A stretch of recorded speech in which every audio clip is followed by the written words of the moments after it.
Hey everybody, it's MJ Conroy, aka Sithlordo66, coming to you for RogueDeckBuilder.com.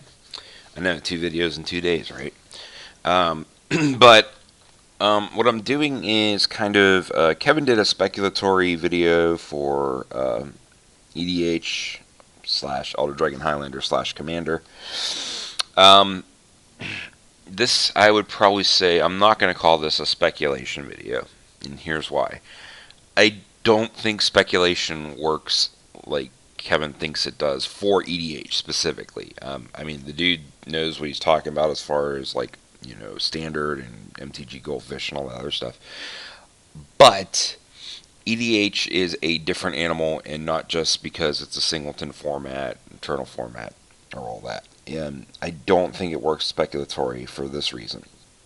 I'm going to go through and kind of go through all the cards or whatever, but let's, for example, say Army of the Damned. Whoa, come on, get on there, buddy. Army of the Damned. Now, this is definitely a card that was made for EDH. Some idiots like me played it in Standard. But the card has the flavor. It goes in your zombie decks, your Geth, your Grimgrin, Thraxamundar type decks. But here's the thing. People that want this card already have it. And that's what I'm going to kind of explain. EDH is the one format that people will already have the cards for when they come out, if it looks good.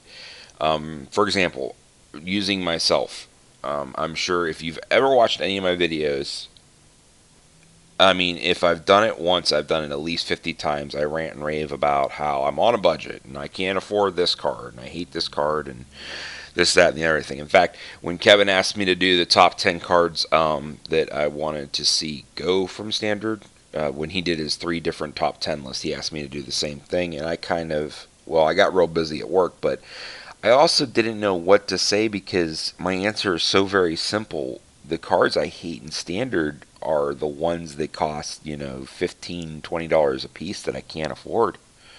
So, like, the cards I'm happy to see go are, your Olivia's Thrandermaws, Falconwrath Aristocrat. For a long time, Thragtusk was in there because I think it was like a $12, $13 card. I mean, any card that costs like over $10, I'm not like I rant and rave about it all the time in my videos, and I do apologize, but it's the truth. I am on a budget, and I can't afford to spend $40 on a 4-pack. That being said, the same guy who is cheap slash frugal, who won't spend the $40 on a 4-pack of cards, will also drop $48 on a doubling season a couple of years ago. And I did. I've also I've purchased many singleton cards for my EDH decks that are over $25, $30, $40. And the reason is, I don't know if it's just because you can justify, well, if I got one, I got enough for the entire deck, all my decks, which could be true as far as if you're playing online exclusively. But like in real life, yeah, that's the case. But if you have multiple EDH decks, then you kind of need multiple Sol Rings unless you want to be taking them out of every single deck. So what I'm trying to say is, even people that don't like to spend money, that do play EDH, there's 2 types of players that's going to play EDH. You got player A, who plays EDH mostly exclusively, like myself, who doesn't really play competitive, just plays casual decks. We're going to buy the cards because that is our format. That's the one we want to be competitive in. That's the one we want to win. So we're going to buy the cards for that, even over cards you would probably purchase for in Standard. The second type of player is the guy that plays mostly Standard, is a competitive Magic player that just wants something to do during a side event if they drop out of a PTQ or a Grand Prix. Those guys have 4-packs of these cards anyways because they've already bought like the boxes and things like that, and they're going to keep a one of for their EDH decks. And that's like my friend Brian. When he sells his cards off during rotation time, this is about the time where he's going to go take all his rares. We used to have a place, we don't anymore, but we used to have a place where if you could bring in 5 pounds of cards, no matter what, you would get like $10. So I mean, then we're talking commons and everything, but then the guy would also pay like 50 cents for rares and this, that, and the other thing. But he would always keep just a one of for EDH. So I guess my point is, like, these cards, some, while I'm going to go through and say some are good, some are bad, and what decks they are good, and what decks they're mostly found in. I'm not saying, hey, go drop money on this, because I don't think that it's going to change anything. What changes EDH and causes spikes in the prices is when either a card comes out just like it would for standard, and people go, wow, that's going to be great in EDH. It'll spike initially because people will get it for their commander sets. The other thing is when legends come out. When a new legend comes out, people always look at it and go, would this make a good commander? And if so, then you can go back to previous cards and say, well, this card would be insane in it, and that card may spike. I'll give you two examples, one of each, using the Pharaoh spoiler. When Elspeth got spoiled, the very first thing my thought led to was, oh my god, this is amazing in Teysa. If you don't know the Teysa, what she does is she's got two different abilities. I probably should have had this up. I apologize. Okay, Teysa, Guild Pack. Yeah, my computer's not doing very good. Teysa Orzhov Scion. She casts on 3. She's a very popular commander. Not one of the most popular. I mean, we're not talking. She's not like a zombie Zur. Who else is there that's really super popular?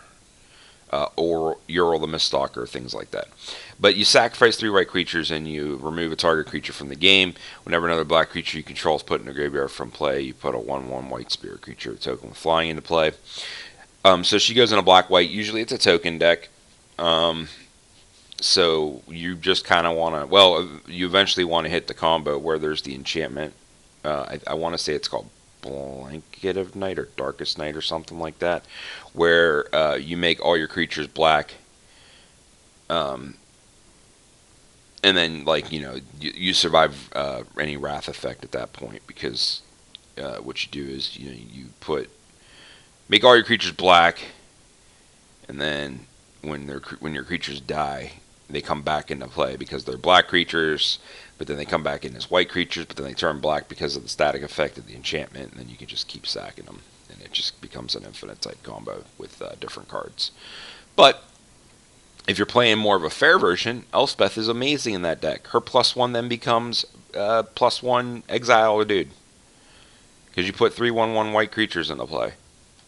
So this card is going to see EDH play. Being a 6-drop, I don't think it's going to see a lot of standard, but it's definitely going to see EDH play. Well, most Planeswalkers do anyway. And then the other thing, like I said, is you look at legends, and the gods have been declared officially that they are EDH playable because they are legendary enchantment creatures. Even though it's an enchantment, it is always technically a creature as well. Even though it says it isn't a creature, I did look this up on the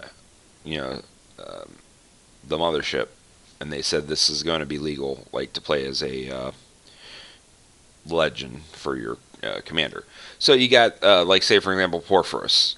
You got Porphyros, his devotion to red, blah blah blah. He's a 6/5. So cards with like a lot of red in the cost could be very good in that type of commander deck. Now I'm not saying like go out and buy a Tyrant of Discord, but it does got 3 red in the cost, so maybe the price will spike. I don't really know. Again, I'm not doing this so much as a, hey, go buy these cards because their price is going to spike. I'm going to do this set by set just to say, hey, if you don't have this in your EDH deck, you might want to think about it.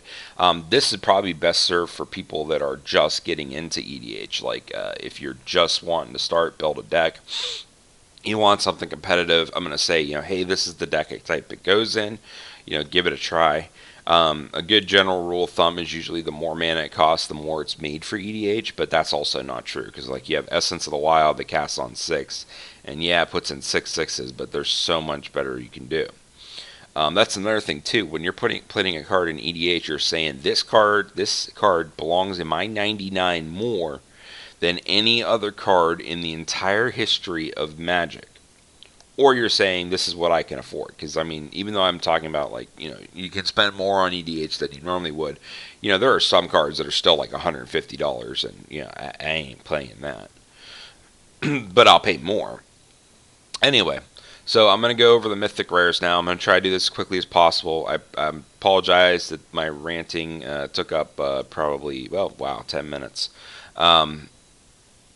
So I'm going to go ahead and get this started real quick. First, we got Angelic Overseer. I'm going to say no. It doesn't really go in anything. Army of the Damned, as I've said, it can go in either your any kind of zombie deck and or the Teza deck that I just named as well. Having 13 dudes to sack is very good. Bellfire Dragon. This is probably going to be going into a Kalia deck.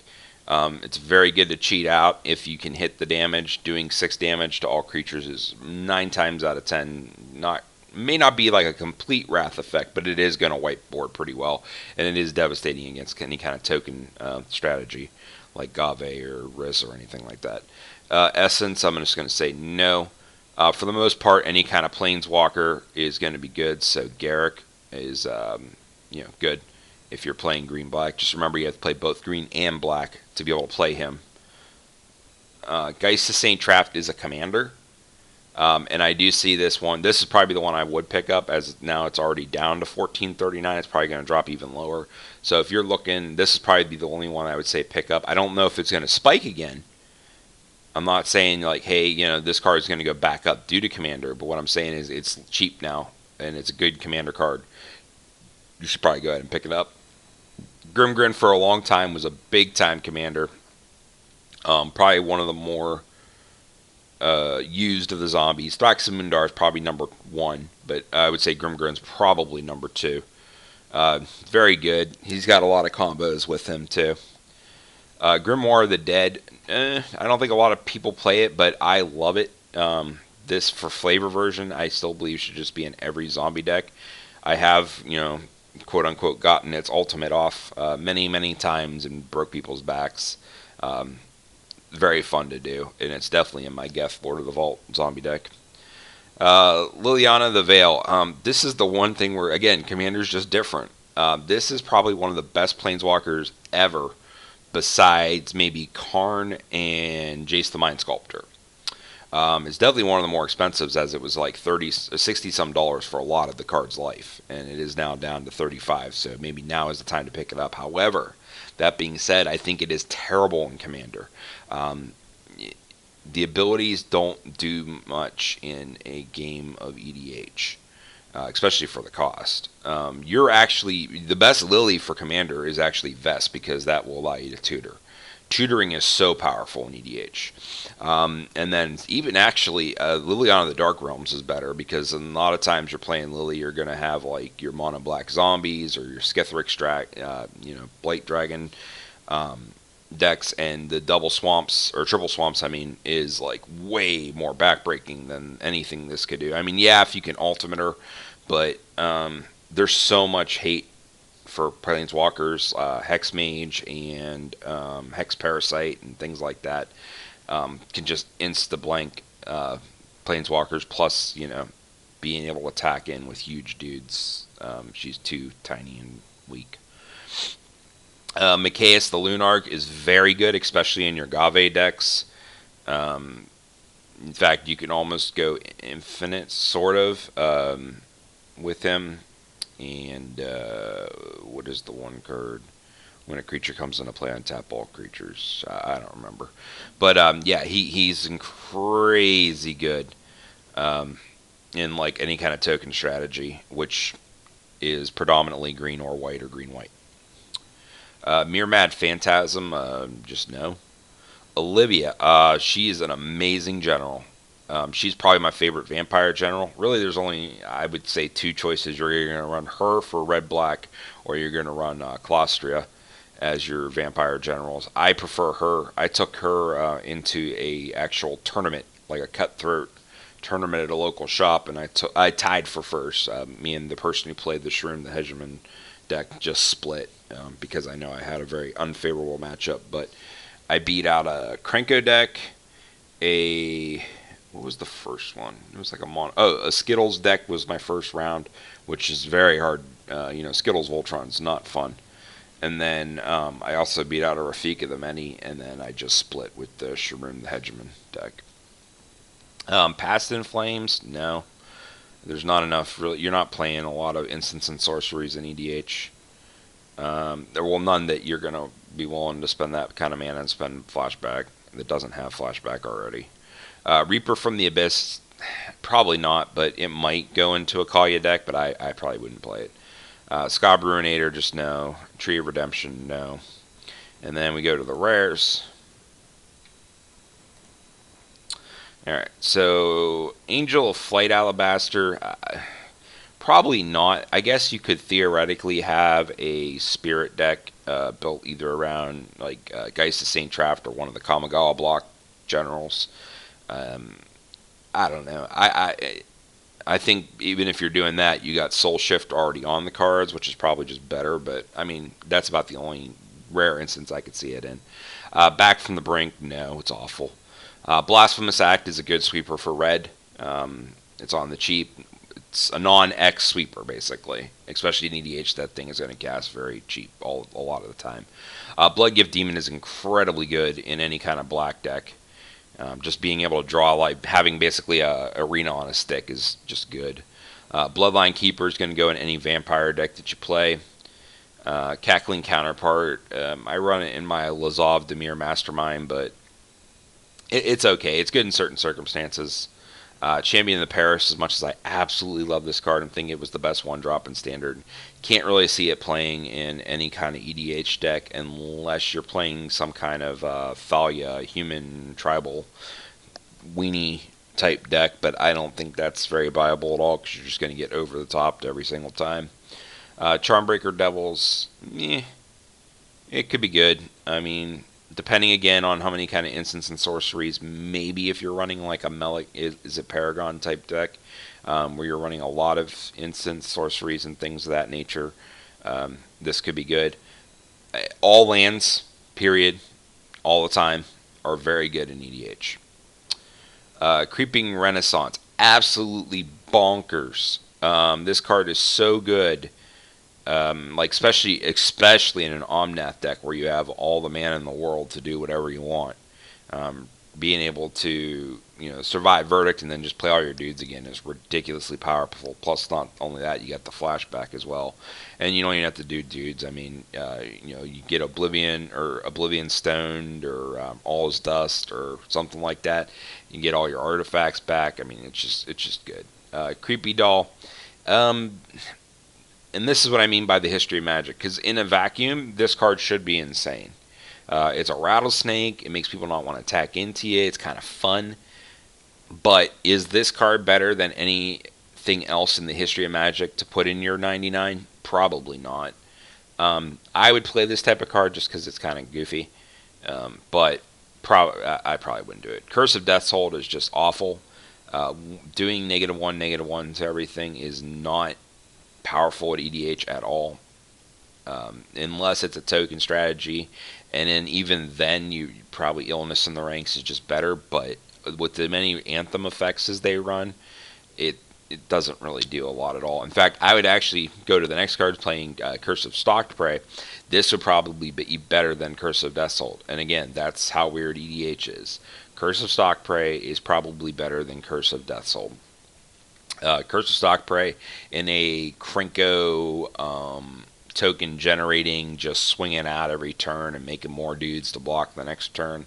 This could be very good, I guess. I probably still wouldn't play it, to be honest, but it is better than Death's Hold. Ranger Knight, no. Dearly Departed, no. Devil's Play, yeah, and any X spell doing damage could be good, but yeah, I mean, especially if you have a way to make infinite mana, which a lot of decks do. Divine Reckoning, no. Elder of Laurels, yes, and the reason for that is in a token deck, this could be awesome. You just wait to see whatever they don't block, make your dudes huge, and you could win in like 1 or 2 strikes with this thing.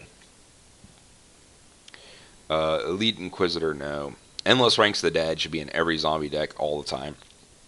It's really good. Evil Twin, if any card was going to spike, I would say it'd be this one in any kind of strategy with the new legend rule. Evil Twin naming their general is just ridiculous. It's like, as long as you can protect this card with like either Lightning Greaves, Whisper Soul Cloak, any of the Shroud or Hexproof abilities, they just can't even play their general anymore because you just, as soon as it comes into play, you just kill it. It's amazing. And I was gonna say, if any card I think would have spiked, it would have been this, when the legend rule changed. No land. Geist Honor Monk is very good in a Teza style deck. You put this on a Mimic Vat, and it basically says tap Mimic Vat to exile a target creature, which is very good. Not only that, she's not a legend, so she just gets bigger and bigger and bigger with vigilance. So very good. Gutter Grime, I love this card, but no. Heartless Summoning is absolutely worthless. Heretic's Punishment, choose target creature. No. Land. No. Instigator Pack. Cassage Cage Breakers, no. Not very good at all. Wolf Run, probably, if you're playing green-red. Again, it's a land. Laboratory Maniac is part of an infinite combo. In the Azami Lady of Scrolls deck, it just wins you the game. Basically, you just draw your whole deck, put him into play. You're playing mono blue Azami, which means you have there's not a lot of counters in EDH to begin with. So if you have like 2 to 3 counter backup, you just win. And since you're drawing your whole deck, you have that. So yeah, this card just says I win. And then also, just for the record, for those of you playing EDH or just going to try to get into it, if someone lays down a mono blue general, 9.999 times out of 10, that's the person you want to kill as quickly, as fastly, as efficiently as possible. Convince the other two at your table that dude needs to die, because there's no, I mean, I'm not saying there's no such thing as a fair blue deck, but mostly, if someone lays down a mono blue general, what they're telling you is, I can combo off and I don't care what you try to do. I'm going to counter your crap. Especially like Jin-Gitaxias. If someone lays down Jin-Gitaxias or Azami, beat that person down because you're about to lose. Lord of Ludwig's test subject, probably not. It's just not good enough. Manor Gargoyle, Aberbrook, nope. There's no werewolf deck. They're just too small. And they don't do enough. Enter the Meek, no. Mindshrieker. Mindshrieker I actually run in my Lazav deck. It's not terrible in like a mill type strategy, but I will let you know that mill has to have something else, because almost everyone is playing at least one Eldrazi just to prevent mill. So you can never mill them. You would have to mill them fully for X, and then also on top of that, use something that makes them draw a card to win. Otherwise, the mill goes on the stack, they mill everything, and then the Eldrazi will hit play, and they'll just put everything back into their library. Moldigraph Monstrosity, maybe. I don't particularly care for it. I think you can find something better, but in like an Azusa or, again, Omnath type mono green deck, remembering Primeval Titan is now illegal, you need something to fill the space. Maybe it's Moldigraph Monstrosity. I would still say no, just because I think I can find something better. In the entire history of Magic again. Nevermore is amazing. Nevermoring to name their general, especially if they're playing like mono red or mono black, which can't deal with enchantments. Well, mono black, basically the only way they can deal with enchantments is removing it from either your hand or your library before you play it. Once it hits play, they can't do anything. They can't even interact with it. Red, the only thing it pretty much has is like Chaos Warp. In which case, that goes back into your library, so you can always just re-enlighten tutor for it again. And just straight. I mean, like against a Krenko deck, if you name Krenko, like, you just win. They should not be able to do anything at that point. Parallel Lives is in pretty much every token deck, along with Doubling Season. You know, getting quadruple of what you're supposed to get is so ridiculously powerful. It's not even funny. Rooftop Storm, yeah, I would probably play it. I think it's kind of funny, but it's probably not very good. And the only decks I could really see this in would probably be a Grimgrin. Um, but I would play it. Runechanter's Pike, again, there's not, in your 99, there's probably not going to be a lot of instants and sorceries. It's going to be a lot of artifacts, creatures, and enchantments is kind of the thing for EDH. So probably not good, but again, maybe in a vacuum of a Melik Is It Paragon or something like that, it could be decent. Sever the Bloodline is very powerful, and a lot of people go, but it only exiles a creature in the same name and you're playing a singleton format. Yeah, but tokens is a thing. And not only that, it has flashbacks, so it allows you to cast it twice. So even just killing two things in EDH, again, mana cost doesn't really matter that much, especially in a black deck. If you're playing black, you have Cabal Coffers, probably Vesuva copying Cabal Coffers. So, you know, it's just, yeah, you have all the manas in the world. Scourgedag High Priest in a Teza or token deck like Gave. This card is bonkers. Especially Gave, because you can also run Tristani. So you can, you know, kill your dude, put in a 5/5 off of your 1/1 Sapperling, put in a 5/5, make them sack a dude to your Grave Pact. Then on top of it, you get 5 life from Tristani, and then populate the 5/5, gaining 5 more life and putting another 5/5 into play. I mean, how awesome. Snapcaster Mage, no, it's, again, not a lot of sorceries and instants, and a 2/1 body is just not worth it. His ability isn't as good. Splinter Fright, no, not really. Maybe in a Mimeoplasm type deck it wouldn't be terrible, but I still think you could find more broken / better cards. And I mean, not even broken, like I'm talking about combos and things like that.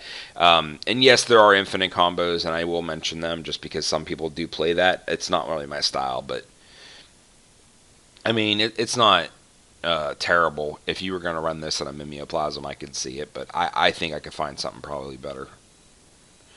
Stony Silence is awesome. Blanking their Sol Rings and you know, their Mana Crypts, Mana Vaults, like all the manas. Sensei's Divining Top is in pretty much every deck. Umezawa's Jitte is in like a good 40-50% of them. Batterskull, all equipments, because you can't activate the equipment costs anymore. You can't equip it. I mean, it's just so good. Oblivion Stone, like, this card is ridiculous. If you can't afford the big time expensive artifacts, then they shouldn't be able to use them, is my opinion. Stormkirk Noble, again, an amazing standard card, not very good in EDH. I wouldn't even run this in a vampire deck. Sturmgeist, nope. Unbreathing Horde, I had in my zombie deck, and I thought it was very good. Especially being able to recur it with Unholy Grotto and things like that. Undead Alchemist, probably not, but I would totally play it. Like, if I was going to play a Grimgrin deck, I would have this in my deck just because it's funny. And again, mill strategy is not legit in EDH, but what you could do is build up your army of zombies, which would not be that hard, and then kill him yourself, sacking him to one of your many sack outlets. Also, usually getting one of their creatures in return from your Grave Pact, which you're probably playing. And then, yeah, then you can go to town with damage. Witchbane Orb is another one I would probably say yes. Just being able to give yourself hexproof. Obviously, the curse thing isn't very important. So, that's kind of my, long rant / quick outlook on Innistrad. Come back and I will do one for Dark Ascension, and then what's the other ones? Oh, Abyssin Restored, and then M13. So this is MJ Conroy, aka Sithlordo66. Come Go ahead, send all your love, hate, respectful disagreements, or questions, because I just named a whole crap load of cards that you may or may not be aware of, to @Sithlordo66 on Twitter.